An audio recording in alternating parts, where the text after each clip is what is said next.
Welcome everyone. Today we're going to talk about defense in depth, which I'm sure most of you know, at least from a high-level perspective, what defense in depth means. I will try to be very, very technical and give you really some practical tools how you can maybe implement defense in depth technologies or prioritization, let's say, in your organization. Even though I'm sure most of you know it, I will go over the philosophy of it from a high-level perspective. What does defense in depth really means? And then I will give you some ideas for tools and open source knowledge that might help you implement this strategy in your organization. Before that, my name is Matan. I'm the field CTO in Notorio, OT cybersecurity company. I've been there for more than 6 years. Before that, I was in the Israeli Defense Forces, obviously, for many years, incident response, threat hunting, reverse engineering, all what you can think of. So I was the VP research for many years, and this is why I'm very technical, I think. So I will try to give you both of the coin sides. So both the strategy and the business context, and both the very, very technical details of it. So let's start with the beginning. First of all, there is a very well-known paper by the DHS, by the Department of Homeland Security in the United States, written like 10 years ago, about the defense in depth concept in OT networks. I will quote this paper for many times during the presentation because it's really a very comprehensive work that also a lot of people still using. A lot of the graphs, like this Purdue model, is very well known. This is all from this paper from 2016. And in general, if I ask any of you what defense in depth is, you will say something like you need to implement several layers in order to really defend your crown jewels, which is kind of true, but I think there are a few points that I should emphasize. First of all, each of the layers can either stop or detect an attack. Okay, it's not like only protection or only hardening. And also, the most important word of this whole presentation is prioritization. And it talks a lot about which layers you want to implement first, and maybe even more importantly, which layers you sacrifice. Okay, which layers you knowingly not implementing because you can really not do everything. And in OT, many times when I talk to customers or partners, it's like, did you implement defense in depth? And they're like, yes, of course, I have an OT DMZ. So no, obviously, segmentation is important and DMZ is important, but it's only a single layer of all the layers that we have. Obviously, it is not only, technical things like firewalls and antiviruses, it is also the policies, procedures, the training of the people, and so on. As a CISO, as someone that is responsible for the overall security of the organization, he needs to take all into consideration. So there's a table in the paper that I mentioned that tries to kind of describe all the different elements that we have in defense in depth in OT. Again, it's a proposal. I also could maybe add additional layers here. But I think we can really distinguish between the first two to the others. And in the beginning, they're talking about risk management, like risk assessment, identify your risks, identify your critical jewels in the network, identify if you need to comply with some regulation of energy, of geographical regulation, I don't care. So these things are really the foundation that you cannot do the others without doing the first two. So you don't really have a choice, right? You need to know which regulations you need to comply with, and you really need to understand how your business works. The others are more technical, let's say, right? If you are implementing a segmentation in your environment, or do you do training each Friday to all of your people? So as a technical guy, I always, I like tables, and I try to take these elements and try to prioritize, like put myself in the CISO's shoes, and try to see if I could prioritize them. And the only thing that I really was able to prioritize maybe is what is the effort of implementing some tool or some defense in my organization. Like, it's really hard, you know, if I'm a CISO of a pharma company and I have 20 sites, where the hell I will know if I need to implement firewall first or antivirus, right? So this is the question that I started this research with. How could I measure, or how could I try to assess which layers are more important for me to implement first? And every time that we're talking about like impact on security, it automatically brings us to like threat intelligence. Threat intelligence automatically brings us to MITRE ATT&CK. So I try to look at MITRE ATT&CK, which is, you know, cybersecurity knowledge of all the attacks that, you know, were published. And then I bumped into MITRE D3FEND. Did any of you hear about MITRE D3FEND? Okay, so you are way smarter than me because I didn't before the presentation. And MITRE D3FEND is like the twin brother of MITRE ATT&CK. Okay, MITRE ATT&CK is like the, let's call it more TTP database, okay, like the tactics and techniques that some advisories you know, used in attacks in the past. And MITRE D3FEND tries to be the good brother of it, okay? To give the countermeasures of how to protect, detect, respond to these attacks that we see in MITRE ATT&CK. It is a similar model like attack. You have like different categories. The two main ones are like harden and detect, obviously. But there are more exotic categories like deceive, isolate, and so on. So in general, when I looked at D3FEND, I figured, okay, this is the model that I should try and use because it is defense mechanisms, right? And MITRE D3FEND has a very strong kind of lines of connections, a graph of connections, how a single countermeasure can or is implemented in some security tools. The only problem is MITRE D3FEND is not so much mature yet. It's only 2 years in the market, and also it is not very OT-ish. But they are synced. And MITRE D3FEND, you know, is a twin, like a small brother of MITRE ATT&CK, so I try to propose some methodology. First of all, I'm as a CISO, I will analyze all of my business general risks, demands, requirements, and so on. Obviously, I need, you know, to know what my assets are in order to kind of try and prioritize. I will take all of the attacks that are kind of relate to my industry. If I'm in the pharma industry, do I really need to protect from an oil and gas attack? Maybe later. Okay, let's start with my current industry or my current geography. Then take all of the techniques that were used in these types of attacks and search for their countermeasures in D3FEND, finally prioritize. There is a cool secure open source tool called Control Compass that has a few toolkits to query MITRE ATT&CK and MITRE D3FEND.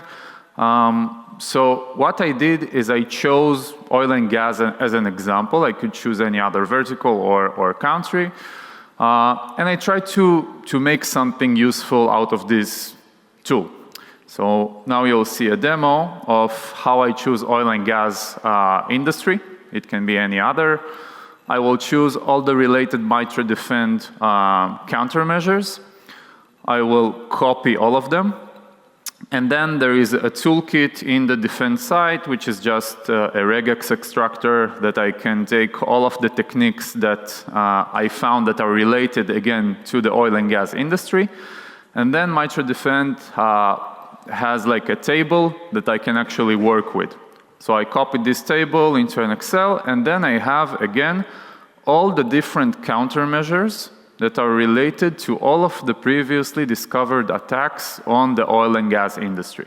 Okay, again, you can choose for yourself what do you want to prioritize first. And then I try to start with the protection. Okay, I want to stop attacks. I don't want to know after a week that I have an attack, right? Let's start to stop them first. And I tried to summarize the results. And the results were okay. It is something that might affect my prioritization. For example, this credentials transmitting scoping is kind of on the top.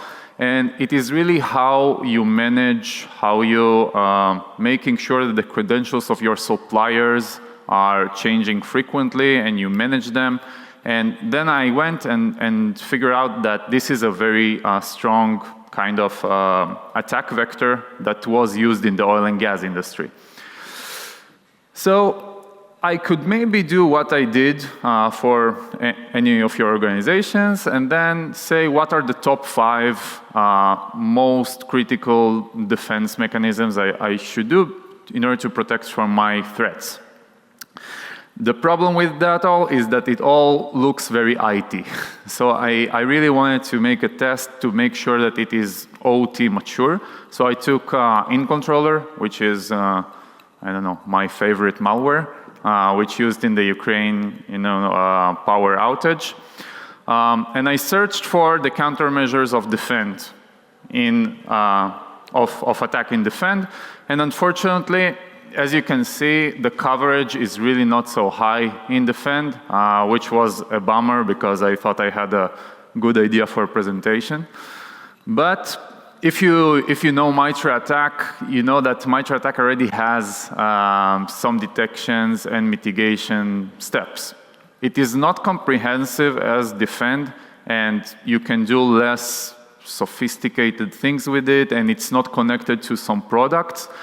But still, for me, it is definitely good enough. Like we have some kind of service stop. We can detect it using like IDS or something. Yeah, it makes sense. So I try to automate it by just using the MITRE attack API, which is if you know sticks, it's a very not so convenient model, but whatever. So I try to do it without MITRE defend. And I also open sourced it, so it is just a simple script that you give it all of the malware that you care about, okay, that you think that are related to your industry.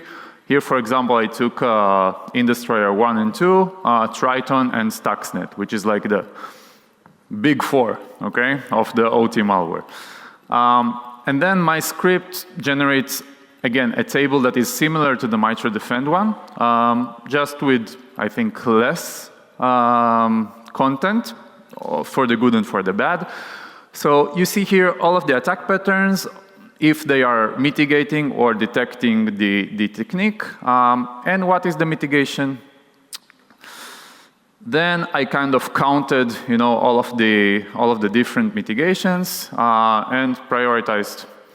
So what we have now is a table of all the attack techniques that are related to this malware. We know if they are detecting or mitigating the technique. We see which one is the most common, mitigation.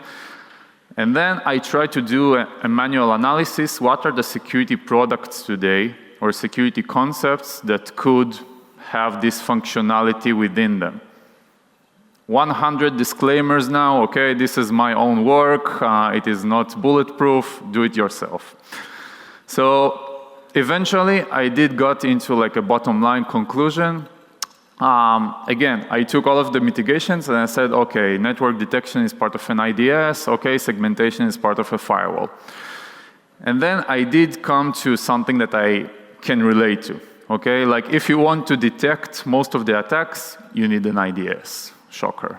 If you want to implement some kind of segmentation, obviously you'll need a firewall, but the interesting thing is, what did I do? Oops, that's me, sorry. Still the interesting thing is for most of the attacks, most of the techniques that were used, maybe you can use tools that you haven't thought about them at the beginning. So I encourage you to do this kind of tabletop exercise to see really if malware could have been detected or mitigated in your environment with tools that are, antiviruses or some kind of, process enumeration or whatever. So because this presentation talks about defense in depth in general, I gave like one example how you can maybe implement it or try to prioritize it better from a strategical view. But this paper of the DHS also talks about that this should be like a motive in the day-to-day, okay? So each day we are, most of us security practitioners, we are dealing with a lot of noise, with a lot of alarms, with a lot of alerts, vulnerabilities, and Defense in Depth talks about it, okay? It talks about it that you cannot do everything, okay? You have 10,000 vulnerabilities, exposures, detections. What do I do first? And again, I'm getting back to the prioritization. It always talks about you need to prioritize and do the first thing that will reduce the risk in the most impactful way. Maybe it is a given, but still, they are also talking about, you have tons of noise. Try to see what is really the most risk-reducing or malware-reducing or advisory-reducing action that you can do.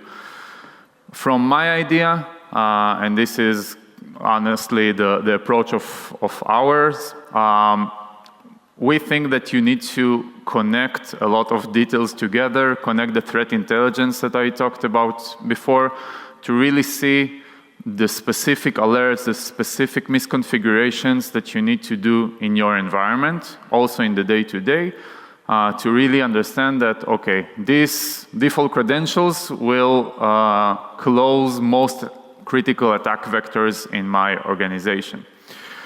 So just to sum this point up, we talked about, defense in depth from a strategical view and from a day-to-day kind of example.